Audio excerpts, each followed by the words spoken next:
আমরা অনেকেই জানি না ঈদের নামাজটা কিভাবে করব, কিন্তু আজকে রাত পোহালে ঈদের নামাজ। আসুন আমি বলি কিভাবে করতে হবে। সর্বপ্রথম এক তাকবীর দিয়ে সানা পড়তে হবে। তারপরে তিন তাকবীর দেবেন হবে, আল্লাহু আকবার ছেড়ে দিবেন, আল্লাহু আকবার তিন তাকবীর দিয়ে ছেড়ে দিবেন। তারপরে আরেকবার তাকবীর দেবেন, সেই তাকবীরে ইমাম সাহেব সূরা পড়বে। ওইটা হলো যে প্রথম রাকাত।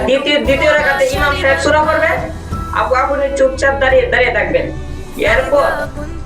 এরপর ইমাম সাহেব আবার তিনবার তাকবীর দেবেন, তারপর আল্লাহু আকবার আপনি ছেড়ে দেবেন, আল্লাহু আকবার আপনি ছেড়ে দেবেন, আল্লাহু আকবার। তারপরে ইমাম সাহেব আল্লাহু আকবার বলে রুকু দেবে। এভাবে নামাজটা করতে হবে। ইনশাআল্লাহ সকলেই এটার মাধ্যমে শিখতে পারলাম নামাজটা কিভাবে করবো। ইনশাআল্লাহ সকলে এটা শেয়ার করে দেন, যেভাবে আরো মুসলমান ভাই সেটা দেখে শিখতে পারে।